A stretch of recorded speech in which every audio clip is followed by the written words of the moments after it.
প্রিয় শিক্ষার্থীবৃন্দ, আশা করি সকলেই ভালো আছো। আজকে আমরা সপ্তম শ্রেণীর দ্বিতীয় অধ্যায় সমানুপদ লাভ ক্ষতি অনুশীলনী 3 নম্বরের অঙ্কগুলো করছি। শূন্য স্থান পূরণ করো। 3-এর অর্থাৎ সর্বশেষ অঙ্ক।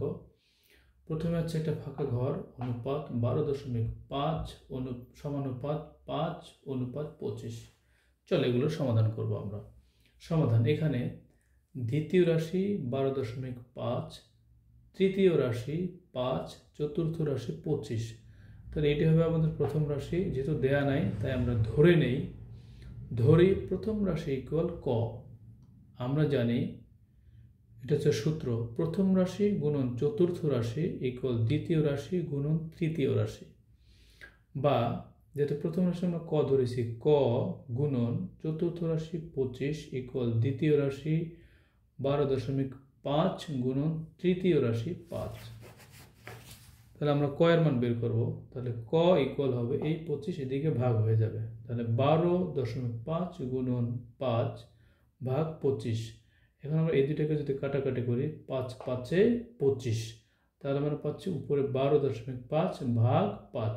12.5কে আমরা যদি 5 দ্বারা ভাগ করি তাহলে পাবো 2.5, অর্থাৎ ক ইকুয়াল পাচ্ছি 2.5, যেটি আমাদের শূন্যস্থান অর্থাৎ প্রথম রাশির মান। সুতরাং আমরা এটাকে পূরণ করলে পাবো 2.5 অনুপাত 12.5 সমানুপাত 5:25। এটি হচ্ছে আমাদের 3 নম্বরের সমাধান। আশা করি সকলেই খুব সহজে বুঝতে পেরেছ। যদি কারো বুঝতে অসুবিধা হয় বা বুঝতে কোথাও সমস্যা থাকে তাহলে অবশ্যই কমেন্টসে জানাবে, আর লাইক শেয়ার করবে ভিডিওটি, যেন তোমার মতো আরও তোমার বন্ধুরা সহজে দেখতে পায়। আর এরকম সহজ সমাধান পেতে সাবস্ক্রাইব করে বেল বাটন বাজিয়ে দেবে, যেন পরবর্তীতে যখন আমি আরও ভিডিও আপলোড করব তোমাদের কাছে সহজে চলে যায় এবং তোমরা সহজে দেখে গণিতগুলোকে খুব সহজে উপভোগ করতে পারো। পরবর্তী কোনো ভিডিওতে তোমাদের সাথে আবারও দেখা হবে। সে পর্যন্ত সকলে ভালো থাকো। আজকে এই পর্যন্তই। আল্লাহ হাফেজ। বিশাল।